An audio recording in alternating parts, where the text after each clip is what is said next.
So hello everyone, thanks so much for staying around for our presentation today. We Foster, Could You? Discover the rewards of fostering with Tusla. We'll start with some introductions. My name is Stacy Power. I'm a social worker on the fostering team, the local fostering team with Tusla. And joining me today is my colleague and social care manager, Reilly. And we're also very lucky to have with us an experienced foster carer, Caoimhe. Caoimhe is an ICU nurse, and later in the presentation you'll get to hear from her about how she balances the rewarding role of being a nurse and a foster carer. And you will get an opportunity at the end to ask us or Caoimhe any questions you have around fostering.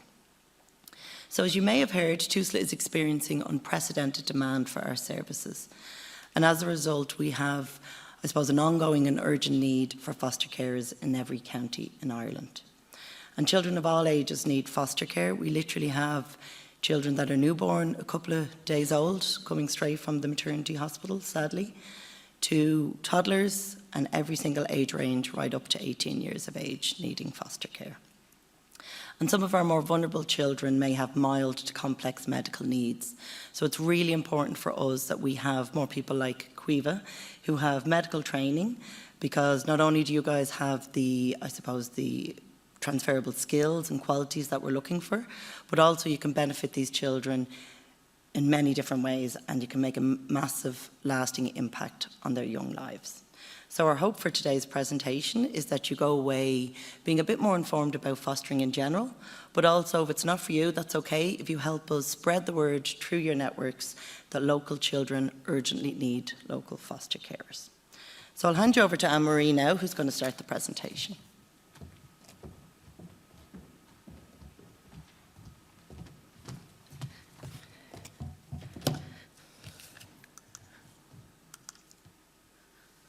So we hope today's presentation is going to be an invitation to you all here today to consider becoming a foster carer. And the good news is you've already taken the first steps by being here with us today. We realise it's a very big decision to make, and we hope by the end of today's presentation that you leave here having learned a little bit more about what it means to be a foster carer with Tusla. So today we're going to look at how Tusla can support you through your fostering journey. We're going to look at the many myths and misconceptions that are out there about who can foster, and we're going to talk a little bit about the process to becoming a foster carer. And as Stacy said, we've saved the best to last, and we're going to hear from Caoimhe, who is an ICU nurse and also a full-time foster carer. And we're going to chat with her to see how she manages to do both. So who are Tusla? So Tusla are the largest and most experienced fostering agency in Ireland. They're the only non-for-profit fostering agency, and our goal is to support children to remain in their communities, their clubs and their schools.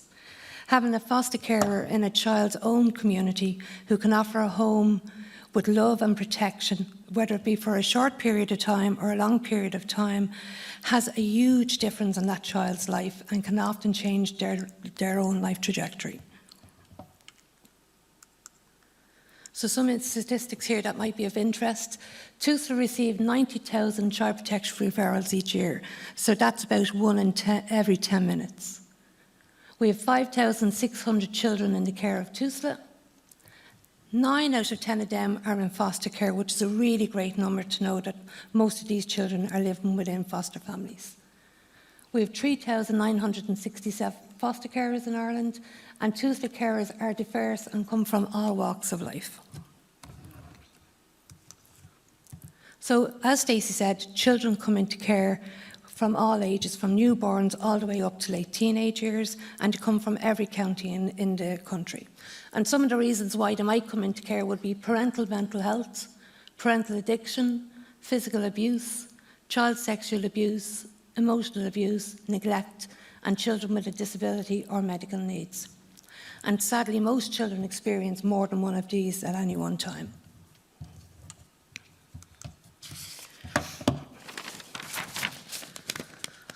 So we're going to look at one of the very common misconceptions out there, that there's only one kind of fostering. So Tusla Fostering provides a safe and caring home for children who are most vulnerable in our communities. As I said, one of the main misconceptions out there is that there's only one type of foster care, where in fact we have many different types of foster care and foster carers. So when a child needs to come into care, Tusla work very hard with the parents to try and figure out if there's any relative in their own network where the child could go and live with. So if that a relative foster carer doesn't have to be a blood relative. A relative foster carer could be somebody that the child has a connection with, such as their creche worker, their teacher, their PHN, or their neighbour. So it doesn't necessarily have to be a blood relation. If we don't find a relative foster carer, then the child must go and live with a general foster carer. And I suppose in this circumstance, the child wouldn't have a relationship with the carer. So there's many different kinds of foster care, as you can see up there. And the first one is emergency foster care. So emergency foster care provides a child a place to live when it's not safe to do so at home. And it's often at a moment's notice and can last anyway for a day to a few days. And what this does, it gives the social worker an opportunity to assess the family situation. Short-term foster care. So this involves a child living with a foster family for a short period of time, anywhere from a few weeks to maybe 1 or 2 years. The plan is always that the child can return home. However, this isn't always possible, and the child might need to live in foster care on a long-term basis. So long-term foster care, that means that the child lives with the foster carer or family anywhere from a few years or up until the age of 18. And then respite care. Sometimes children need to live with another foster family to give the permanent foster carer a break. And this can be for variable amounts of time. And this support can be given to families in the community or to another foster family. And it's often around maybe high support needs or just for the permanent foster carer to refill their cup. And then supportive lodgings. So this is where a family offers their home and support to a child that's 16 or over, but can't live at home, but still can't live independently. So could need some support, such as budgeting, how to cook, getting them ready to live independently. So I'm just going to pass you back over to Stacy now.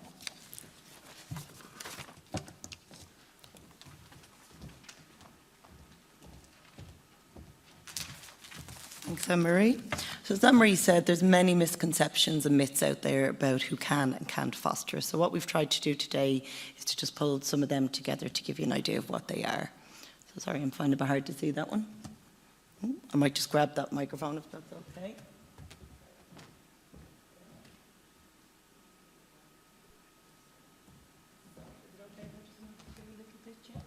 So the first one, I suppose, is, there's a misconception out there that you can't foster if you're a single person. Absolutely, you can. You can foster if you're married, cohabitating, single, or in a same-sex relationship. You can also foster if you're employed, unemployed, or retired. You can foster if if you're widowed, separated, or divorced. I might just work off my notes here. Absolutely. And then we also have a misconception out there that there's an age limit. There isn't. There's no age limit, and certainly you can foster if you're over 40. In our local area, we have people fostering in their 40s, 50s, 60s, and 70s. So we've many single carers, as I said, and you don't have to own your own home. You can be in private rented accommodation or local authority housing. We also welcome people from all walks of life that include people from different cultures, ethnic and religious backgrounds. You can also foster if you have a disability or a medical condition, and that's, I suppose, as long as neither of those prevent you from caring for a child in any way. You can foster if you have your own children or if you don't have children. And although it's not up there, I wouldn't be able to see it anyway if it is, apologies. But you can also foster if you don't have a spare room. That's a very common misconception. And what we look for there, I suppose, is the size of your home. And if you have children of your own, what age they might be, and also what age child that you want to foster. It's also not up there as well, but for anyone that's considering fostering that may have a young child, we like to just say as well that ideally we'd prefer if your youngest child is 3 at the time you start the fostering assessment. And I suppose why we have that guideline is we recognise how busy it can be parenting a child under 3, and also how much they need you at that age as well. Okay. So the next slide, this is just to give you an overview of the process of becoming a foster carer with Tusla. So as Anne-Marie said, the good news is you're here today, you're at the first point of the roadmap, which is attending an information session around fostering. If after today you want to find out more about fostering, you can register your interest either by phoning us or emailing us. And the details are up there if you want to take a photograph, or there's another slide coming up later on with the details. If you register your interest with us, you'll get a call back from a social worker within 3 working days. And together then you'll decide if fostering is something that's right for you at this moment in time. If it is, you'll be offered a home visit where the social worker will come out and meet with you and anyone that may be in your home, living in your home, whether that's your family or whoever lives with you. And we'll explore in more details together how fostering might fit in with your lifestyle and your routine and what that looks like for you. From there, if everyone's in agreement and you wish to progress, which we hope you do, there's an assessment and training phase. So at that stage, I suppose just to name, assessment is a scary word, and we're not assessing you, we're assessing your ability to meet a child's needs.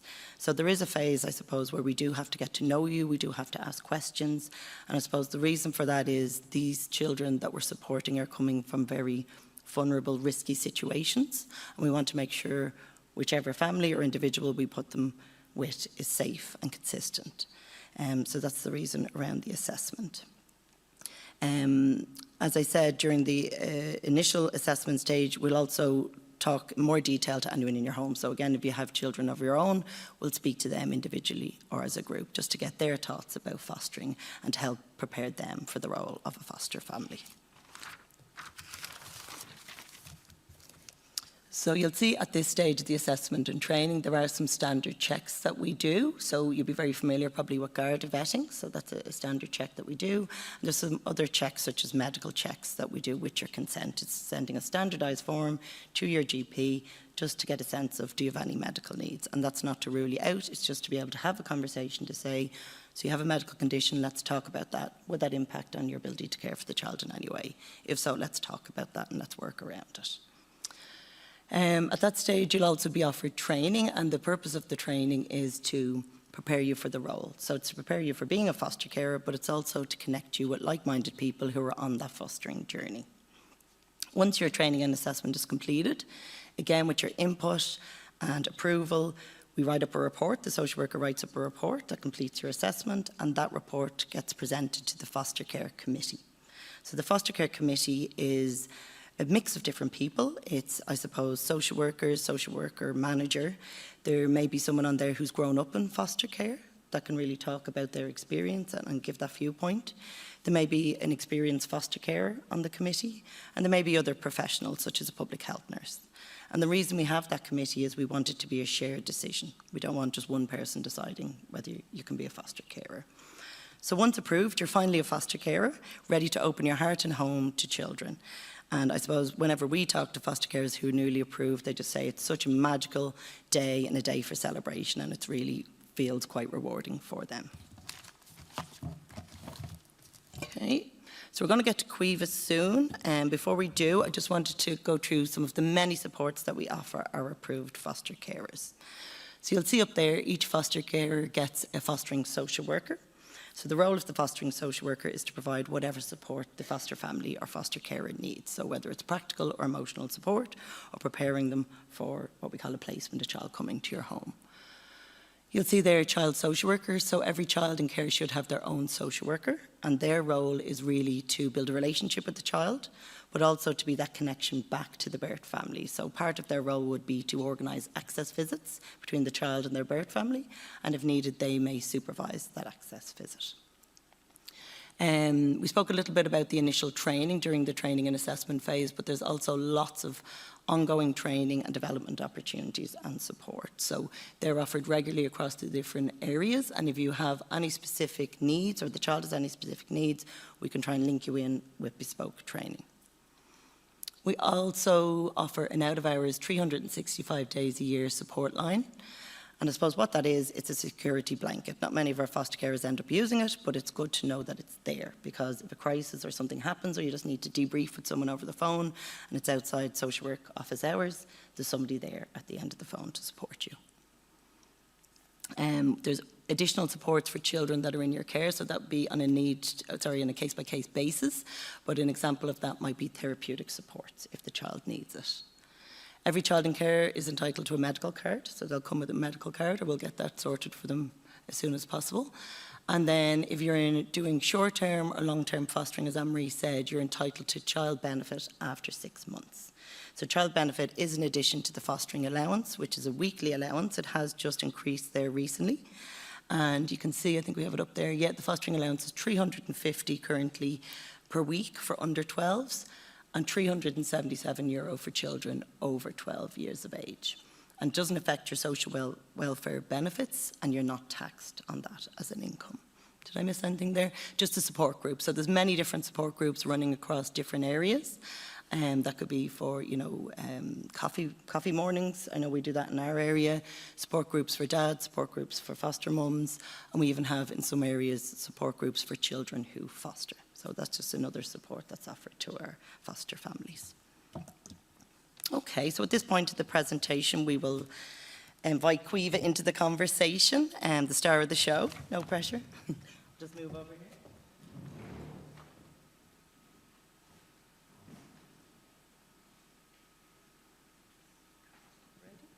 So as we said at the start of the presentation, Caoimhe is an ICU nurse. And she initially came into fostering as a relative foster carer, but she enjoyed it so much that she's now put her hand up to be what we call a general foster carer, as Anne-Marie said. So that's, I suppose, putting herself out there to foster children that aren't known to her. And I suppose Caoimhe is going to be fostering children for emergency short term. Yeah. Great. So Caoimhe, if you don't mind, we'll just start with the questions. So we'll start by asking you what motivated you to foster. Okay. Ooh. Sorry. So I kind of have like a unique situation. I was a child in care a long time ago.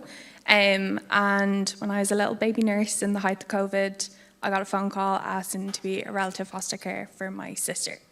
So that was 2020. And now we're 4 years later, and we've loved it so much that we are going to become general foster carers. So we're currently coming towards the end of our assessment to be general foster carers.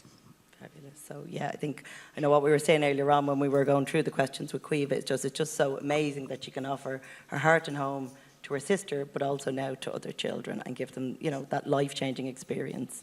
So, what a great chapter that you're going into. So thank you for that, Caoimhe. And if you were to say, I suppose, if there was any supports that have helped you in your fostering role so far? So, like I have my own social worker, my link social worker. So, like, if there's anything that I'm not sure of, or if I need to just have a little rant sometimes, yeah. I can call them and go through everything. Like my partner, family, normal supports that you have. But, like, also, I think at one point we were offered if we wanted to link in with a psychologist, just to help us around things, or I've no kids yet. And I was only 22 when I started fostering, so we did like a parenting course to kind of like address specific needs that my sister had and how to go about that. And then there's the training all the time. There was one this morning on children and their big emotions that I missed because I had to bring my dog to the vet, but I would have went. And they're constant, and I think it's on tonight as well on Teams. So it's like in person and not, and then there's the coffee mornings and everything.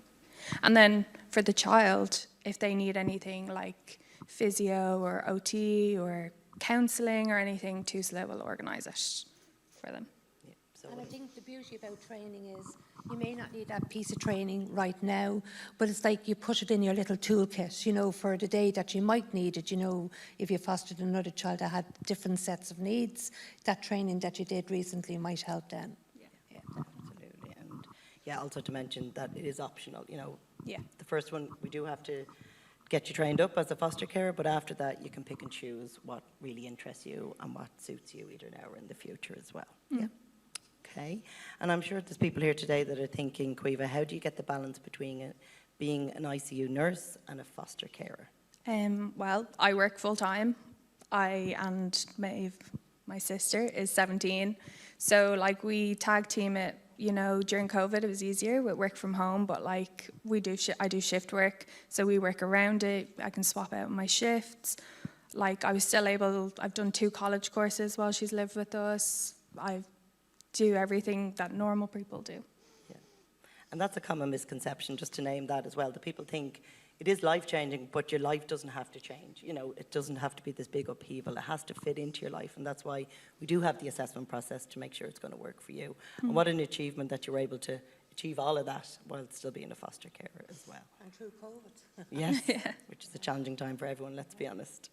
So I'm going to ask it anyway, but was there any adjustments that you had to make in your life when you became a foster carer, Caoimhe? I suppose like your priorities change because you're looking after a child. But apart from that, like I still go out, I still see my friends, like I still do normal things that anyone would do. Yeah. So you're getting that balance. Yeah. Yeah. Have to. Great. And could you tell us a little bit, or tell the people here today about your decision to also do general fostering as well as being a relative foster carer? Yeah, so we've been fostering my sister for 4 years now and we've loved it. And we have space, we have time. So we thought we could give that to another child as well. So why not? Fabulous. And I know one of the things, you know, especially when people think about emergency short term, which you're going to be doing when you do general fostering, I know a common fear and worry that people have, understandably, is how am I going to give the child back? Is that a fear that you have now or you think you'll have in the future? No. So we're doing emergency and short term, so emergency a few days and short term weeks to potentially a year or 2. But the thing is, like, we're just there, we're a bridge to kind of get that child through that period in their life, to love and support them until a decision is made whether they're going home or going into long-term care. But we're just there for that time with them. Fabulous. And that's something that we actually hear a lot from our emergency and short-term carers. They say, I suppose, they don't know how long they're going to be in the child's life, but they know they're going to make an impact. And whatever happens after that, as you said, being a bridge into the next stage of the child's life, it's rewarding for them. So it's great to hear you say that. We also get, you know, children back when they're older, they're an adult. And, you know, they talk about the foster carer, the first foster carer they lived with for 3 months. And they remember the name of the dog, they remember, you know, how scary it was, but how the foster carer helped them settle in and stuff like that. So no matter how long you foster, you make such an amazing impact on their lives. That is life-altering, and they'll always remember it. And for anyone that is thinking about emergency or short-term where the child aren't going to be with you long-term, I suppose there is support there as well. You know, there's a lot of support that we give to people when the time comes that the child does need to move on. So just to name that as well. Is there any advice you'd give to someone considering fostering? Just do it. Like, just take the leap. Yeah. Go for it. Yeah, brilliant. Thanks, Caoimhe. Yeah, and also to say with that, you know, you're not locked into it. If you make the call, if you send the email, you're not locked into it. You know, just take the first step, as Caoimhe is saying. You can pull out at any stage if it's not for you, but just take the first step. Yeah. Great. Thanks, Caoimhe. So I suppose now is the time for questions and answers. Sorry.